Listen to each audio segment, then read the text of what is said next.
If you have a big whiskey collection, chances are you're having friends over to come taste it.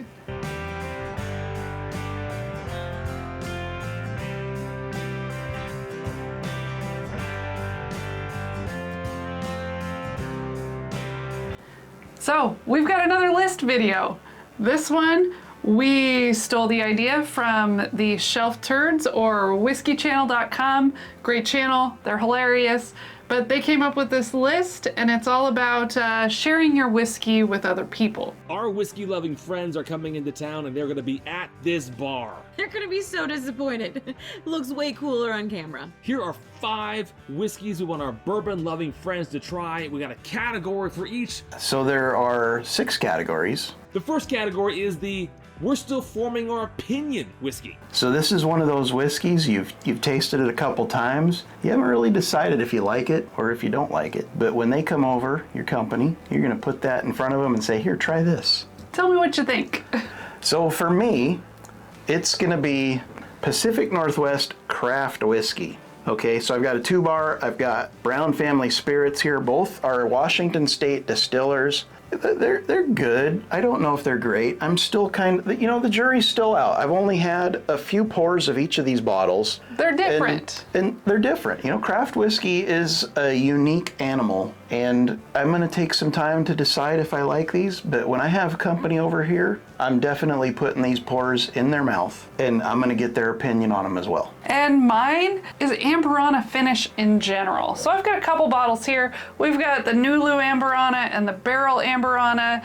I have said that I dislike it, and now I'm coming around that maybe I can like it. It just depends who blends it. I haven't fully decided. If I see a bottle on a shelf, I also can't decide if I want to buy it or not because I can't decide if I like it. And I think it's an interesting one to get people to try because it's so unique and different from everything else. Yeah, so category number 2. The second category is around here. Shit you gotta try just around here. So that's just whiskeys that are in our area. I've got Westward. So, beautiful bottle, but that's not what's important. It's about what's inside the bottle. This is amazing. We drink all kinds of whiskey, not just bourbon. So this is a single malt company, and they put out amazing stuff. It is just so good. I just want so many people to try it because I think it would convert people to like single malts. Every chance we get, we're promoting Pacific Northwest single malts. And for me in this category, it's no different than Laura. I've got Westland. American single malt, hers is Portland, mine is Seattle. The flavors in the Pacific Northwest single malts are like head and shoulders above anything else around the country. If you've not tried either of these pours, you're missing out. They're fantastic. Mm-hmm. So the third category. The third category is the fantastic finished whiskey. You have your company over, they're staring at your giant collection and wondering if they need to do an intervention because they've never seen anything like it before outside of a bar, and most bars don't even have that collection. And they're like, I don't know about you guys. And I'm like, that's okay. You need to try this. This is the Nobleman. It is from Saints Alley. It's finished in Tokai casks. And because of this, I've found that Tokai is probably my favorite finish in the world. This guy compares to the High West Midwinter Nights Dram. It is so good. You just cannot go wrong with this. Next for me in this category, I went with one that is crazy finished. It's not just one finish, it's all the finishes.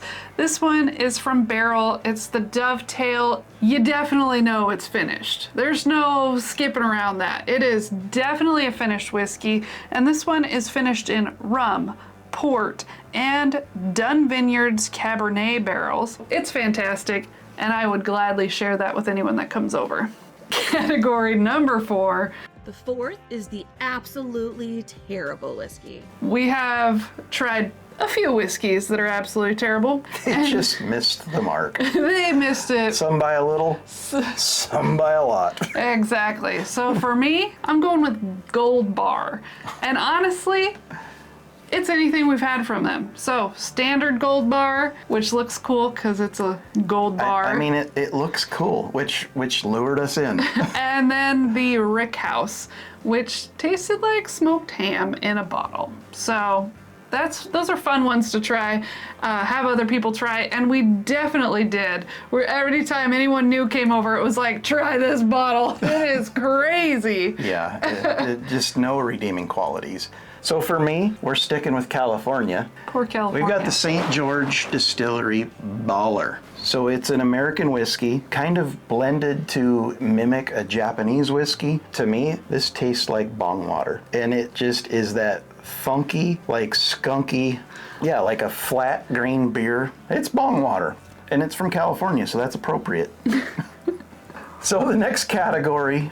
The fifth is the inside track. You gotta know somebody whiskey. These are the whiskeys that, unless you know somebody, you're just not going to get it. And for me, it's the Storytime Distilling Friday at Fred's. Mm-hmm. This is a cognac finished Jepson's. You know, honestly, I turned my nose up to Jepson's for so long because their affiliation with Malort. We've really been missing out. Since then, we've bought a couple other Jepson's products, the bourbons that are finished. But this guy right here, you gotta be a member of the Storytime Distilling Barrel Club, or you're just not gonna get it. So for me, again, it's that along those same lines. You gotta be part of a group to be able to do that. I've got some from the Barrels for Hope charity, bourbon related group. You can't get these bottles without them. They're picks, they're special releases only to people that are members of this. So that's my pick for that. And the last category, you know, you're having company over, they're marveling at your giant whiskey collection. You want to put a bottle in front of them that they're just going to be mind blown. And number 6, the most expensive bottle that we own, because we have guests coming over and we need to impress. Dusty shoulders. This one, I am a little embarrassed with how expensive it is. So, Kentucky Owl. This one, if you know anything about Kentucky Owl, you know their stuff's expensive, but this one's in a whole different category. This is the Kentucky Owl straight rye whiskey, aged 11 years, and then finished for 1 year in Bayou Mardi Gras XO casks. This bottle, you can probably still find it on shelves because apparently we were the only people that were willing to buy it for the price that it What's was the listed at. MSRP on that bottle? Oh, $4.50? Ridiculous. Yeah, very ridiculous. It is a very, very good pour, though, It is very good. for $150. Exactly. But it's fun to be like, do you want the most expensive thing on our shelf? But gosh, why? Just why is it that expensive? Yeah.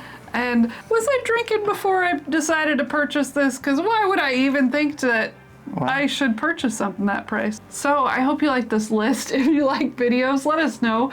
If you got people coming over to your house, what are you sharing with them? It doesn't even have to be this category, any of these categories. It can just be, what do you like to share with people? And David and Kira, thank you for the great idea. This was a lot of fun. Yeah.